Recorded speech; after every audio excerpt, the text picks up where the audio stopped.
No sé si es muy justificable, pero bueno, antes de que me hagan ninguna pregunta, la verdad es que sí quiero aprovechar para agradeceros primero a todos los que habéis venido, pero sobre todo también a vosotros tres por estar aquí conmigo hoy, porque, bueno, Pepe, tú has sido una referencia siempre para mí en lo que es un ejemplo.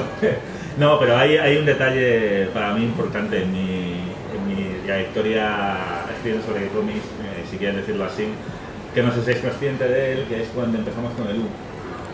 Y nos vinimos aquí a hacer una mesa redonda a Barcelona sobre la industria, ¿te acuerdas?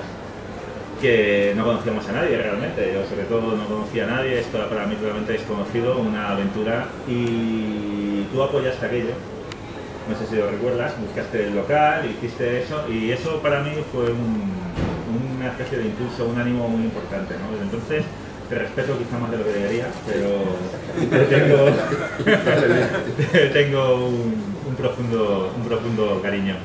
Y bueno, como ha dicho Pepe, pues Marx creo que tiene en esta historia de la novela gráfica en España, y creo que bueno, he intentado contarlo un poco en el libro, para mí hay un momento fundamental que es quizá el momento en que se está cociendo lo que hoy en día es la novela gráfica, que tiene que ver con el surgimiento de una especie de internacional del cómic alternativo, del cómic de vanguardia, si quieres llamarlo así, que surge a través de muchas revistas y de ciertos contactos y redes en Europa y en Estados Unidos, antes quizá de que Internet fuera lo que es ahora, ¿no? O sea, cuando no era tan fácil entrar en contacto con un dibujante del otro lado del océano.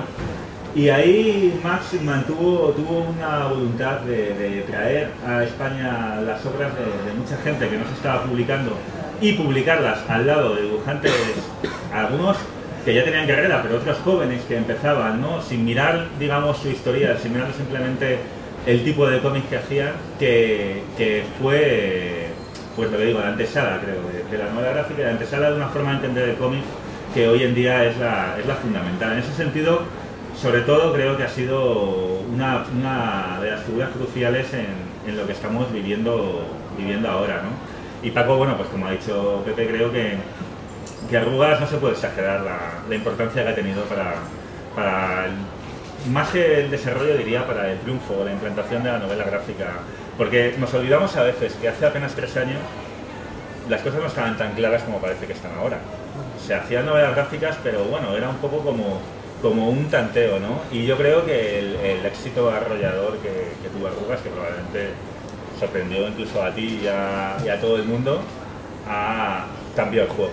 O sea, cambió todo y desde entonces vivimos en una etapa, yo creo, post-Arrugas, ¿no? Que es un poco como se puede considerar en este momento a la novela gráfica en España. Entonces, bueno, simplemente quería daros las gracias porque creo que vuestra presencia aquí no es en absoluto casual por ninguna de las partes y que os agradezco mucho que me acompañéis.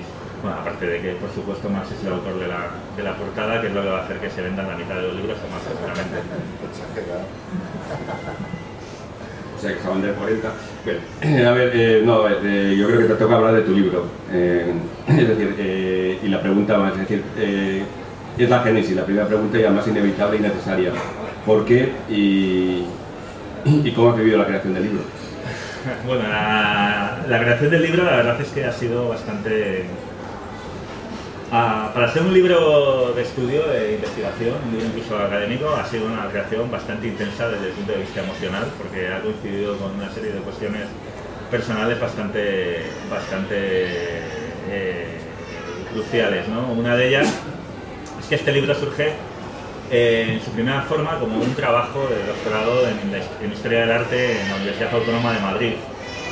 No es una tesis, que es lo que mucha gente piensa que es, no es una tesis, la tesis la tengo que hacer ahora, pero en el proceso del doctorado hay un trabajo que tienes que hacer durante un año y es un trabajo que dirigió Juan Antonio Ramírez, que es uno de los pioneros en la investigación académica de cómic en España, que en los años 70 publicó, cuando Franco todavía estaba vivo, algunos de los primeros libros de estudio de cómic femenino, de cómic de aventuras y de la escuela Bruguera.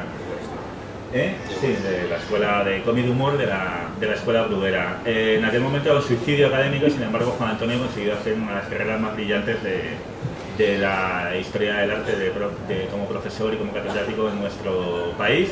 Y de hecho fue uno de los ejemplos que tuve desde siempre para empezar a estudiarlo, porque descubrí sus libros muy pronto y aún cuando los descubrí dije yo algún día quiero hacer algo parecido. Y bueno, Juan Antonio Ramírez murió inesperadamente antes de que pudiera presentar el trabajo ante el tribunal, con lo cual es un libro que no ha llegado a haber publicado. Ahora bien, no fue simplemente un trabajo, sino que hice el trabajo de esto porque también quería hacer el libro, es decir, una cosa alimentaba a la otra, ¿no? Yo tenía que hacer el trabajo, pero al mismo tiempo quería hacer un libro y quería que el libro fuera el trabajo. Y creo que una de las motivaciones, aparte de que siempre pues, me ha gustado investigar y escribir y pensar sobre los tebeos, ha sido también que, como autor, que también soy de cómics, quería entenderme mejor, quería saber en qué momento estábamos, quería reflexionar porque creo que nos falta un poco de historia, nos falta un poco de reflexión en el mundo del cómic a veces y vivimos demasiado al día. Vivimos demasiado pendientes de la actualidad y muy pocas veces miramos hacia atrás y vemos de dónde venimos, ¿no? Que creo que es algo absolutamente fundamental para entender lo que estamos haciendo. Y esa ha sido realmente mi motivación principal, yo creo, ¿no? El entender dónde estábamos y por qué, ¿no? Que es algo que la gente da por hecho, pero cuando te pones a investigar empiezas a descubrir un montón de cosas que no te imaginabas, que tienen sentido o que no lo tienen, porque las que tenían sentido no tienen tanto como te creías que tienen. Bien, ahora hay que hacer la pregunta para que entren vosotros dos. Vamos a ver, todos me la dejas un poco ahí, es decir, uno de los aspectos esenciales en la cual coincidimos con Santiago en la valoración de estos últimos años es centrar un momento de ruptura en el underground americano.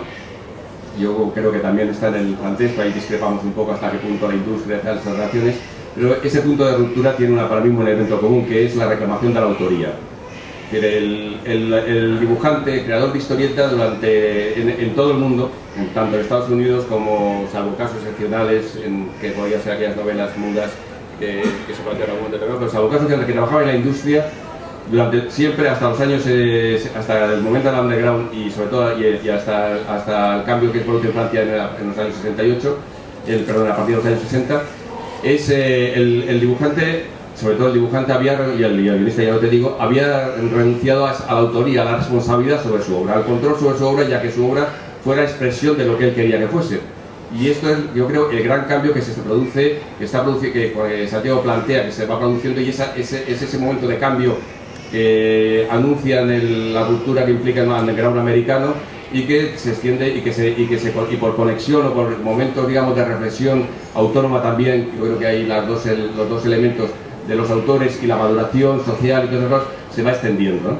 Y ese es el momento, yo creo que eso es lo que implica el que permita que haya un salto y que se produzca la novela gráfica, que los autores, a pesar de que la industria está como está y que limita, pues hay autores que dicen vamos a editar, nosotros somos los muertos, o hay autores que se plantean trabajar de una forma, sacarle el faro, sacarlo a arrugas. Hay esa expectativa y esa voluntad. Si no hubiera habido la expectativa muy limitada, yo creo que es la voluntad que vence la expectativa la que permite que salgan las obras que luego justificarán que Santiago haga el estudio.